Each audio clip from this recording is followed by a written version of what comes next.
is once again drama in Dallas. According to a report, CeeDee Lamb will demand a trade if the Dallas Cowboys do not give him a new contract, which pays him about $32 million per year. It's always important to know what's going on with the rival teams inside the NFC East.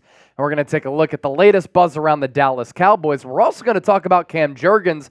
Could he break out in 2024 in replacing Jason Kelce? Stay tuned for that. That's segment number 2. But first, if you hate the Dallas Cowboys, I want you to hit that thumbs up icon and like the video. And also, everybody watching right now, show me your hatred for the Cowboys by typing F Dallas in the chat. That's the motto every single day. Could CeeDee Lamb hold out? Let's get to that first, and then we'll get to the contract situation. Dallas Morning News saying that CeeDee Lamb, one of the best wide receivers in the National Football League, will hold out from Cowboys training camp if he does not get that new contract that he is seeking. Here's what Calvin Watkins had to say in the Dallas Morning News. There's been little progress extensions for Dak Prescott and CeeDee Lamb this summer, and for the second consecutive year, there's a possibility a key starter will hold out of training camp. Lamb missed the entire offseason program and is expected to miss training camp if he doesn't get a new deal. I'll tell you this, as it pertains to the Dallas Cowboys, what a weird offseason it has been. They've made little to no moves in NFL free agency. They got Eric Kendricks after he originally signed with the 49ers. They brought back Ezekiel Elliott, and all of the moves for Dallas coming on the peripheries of that roster. And I don't really think that Dallas has improved from last year when, of course, they won double-digit games once again, but they were annihilated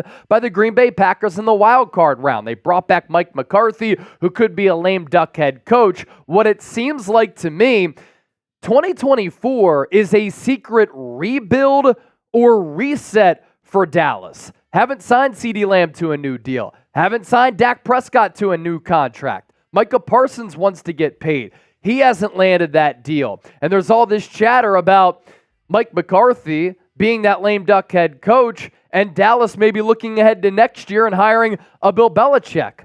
Or will they completely reset to the point where they don't give Dak a new deal on an expiring contract here and then they move on from him next offseason, which would really signal a new era of Dallas Cowboys football? This is the tweet I was referring to from Pretty Ricky.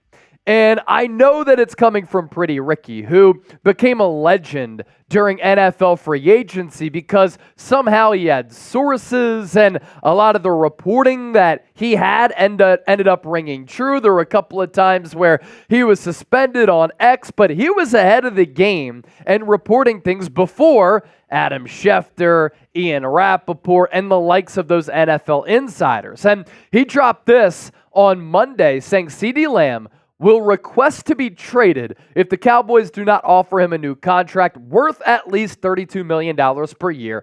He wants to be at least the second highest paid wide receiver in the NFL. That would be behind Justin Jefferson. Now, if you don't believe Pretty Ricky and you're saying right now, come on, it's Pretty Ricky. Well, Bobby Belt co-hosts a radio show in Dallas, and he said this on X as a follow-up to what Pretty Ricky had to say. I know this tweet is making the rounds among Cowboys fans, specifically questions as to whether it's true. I won't speak to any potential trade request, but I do believe that $32 million figure is the exact salary floor that CeeDee's camp is holding to. And that would make sense. He's not quite Justin Jefferson, but he's right behind the likes of Justin Jefferson. Jefferson's making $35 million per year, so CeeDee Lamb can make the argument that he's right in that A.J. Brown range of 32, especially what Jamar Chase could get paid. That could also reset the market for Lamb services too. Now, elsewhere on this list of the highest paid wide receivers, you see Justin Jefferson at $35 million, A.J. Brown at $32, Tyreek Hill at $30 even. In addition to that, Amon-Ra St. Brown is at that number. Then you have that next tier, Jaylen Waddle, $28.25. Davante Adams signed that deal a few years ago, so that's kind of a bargain now for the Raiders, considering how good and elite Davante Adams still is at $28 million average annual value. Cooper Kupp at $26.7. Devontae Smith, skinny Batman at 25 even. Nico Collins, 25 and a quarter, and DK Metcalf at 24. Of course, as part of these contract conversations, guaranteed money is also really important. Justin Jefferson, in addition to the highest average annual value in the history of football for a non-quarterback, he got the most guaranteed money for any player outside of playing the quarterback position in the history of the NFL at $110 million. So a huge gap there between him and A.J. Brown, and CeeDee Lamb is probably going to want to be in that Justin Jefferson, A.J. Brown range, somewhere in the 90s, somewhere in the 100s.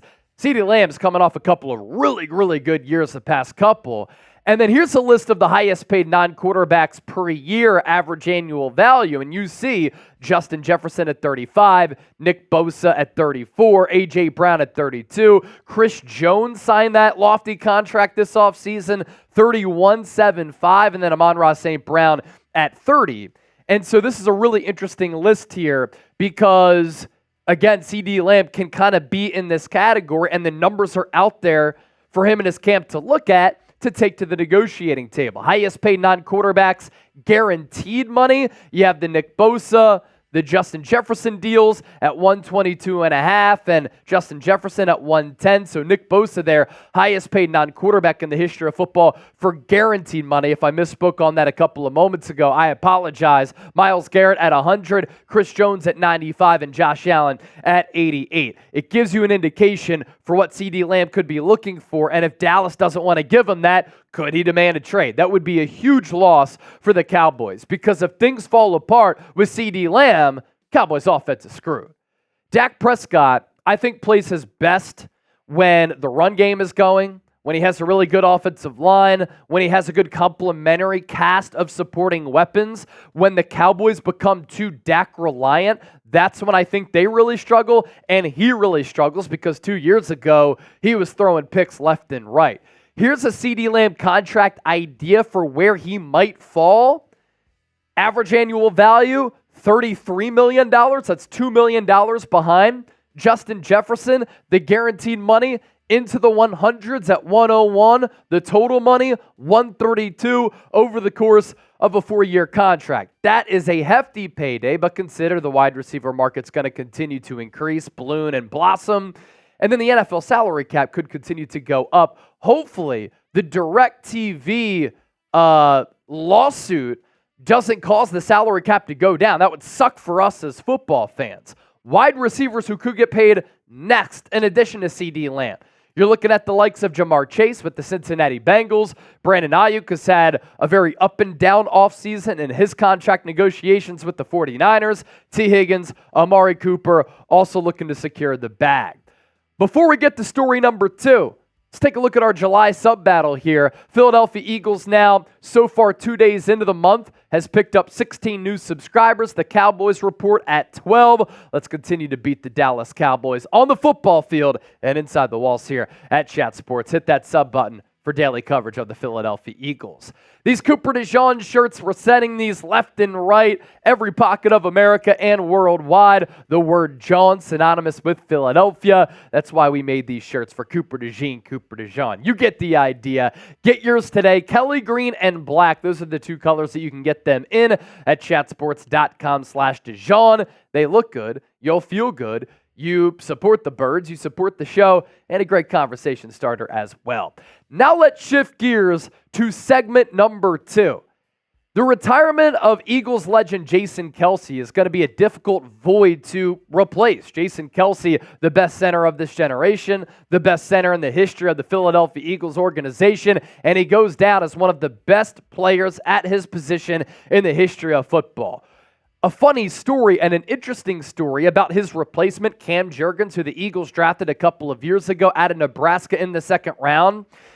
Howie Roseman had an idea that Jason Kelce was nearing the end of his playing career, and Kelce even talked about it in that documentary that was released last year, that he had been year to year as to whether or not he was going to continue his NFL career for a couple of years.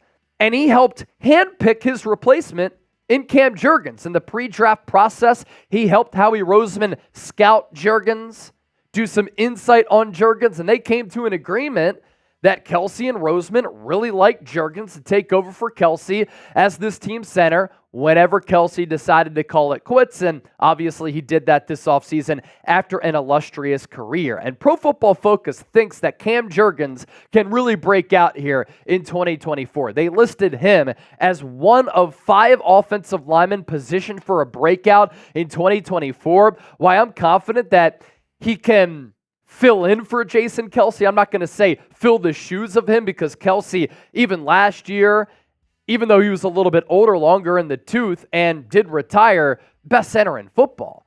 Just a perennial all-pro who was excellent, who graded out very, very well. He was playing at an elite level. But Jurgens, when you scout him, has very similar traits to Jason Kelce.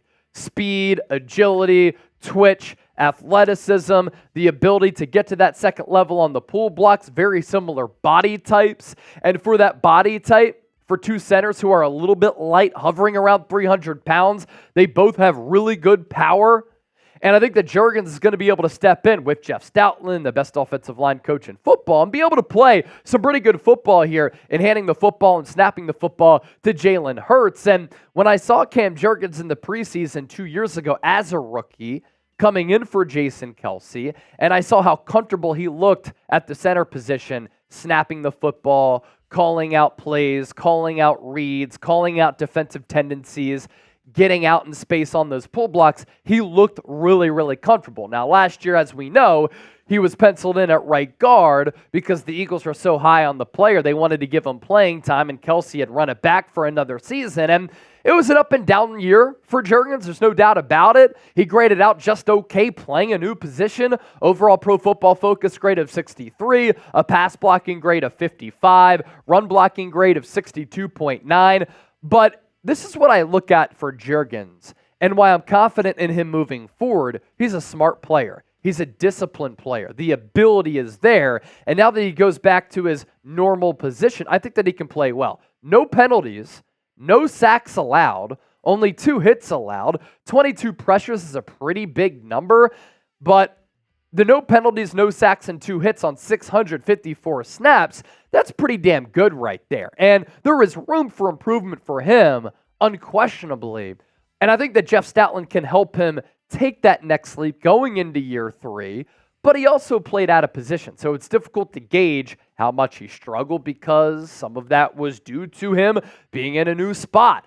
Here's what Pro Football Focus had to say about Jurgens. Smart teams draft for the future rather than immediate needs. The Eagles drafted center Cam Jurgens in the 2nd round of the 2022 NFL Draft to be an heir in waiting to future Hall of Famer center Jason Kelce. Kelce retired this offseason, paving the way for Jurgens to finally assume the position he is best at. Including the playoffs, Jurgens played over 700 snaps for the Eagles at right guard last year, but at a little over 300 pounds, he was always projected to play center at the next level. At guard, he was a solid run blocker with some very iffy games pass blocking, but at center, he will have regular help on either side of him in that regard, and that run blocking prowess will only be emphasized. He was always seen as Kelce's natural successor inside, and 2024 is the first year that he will have that opportunity.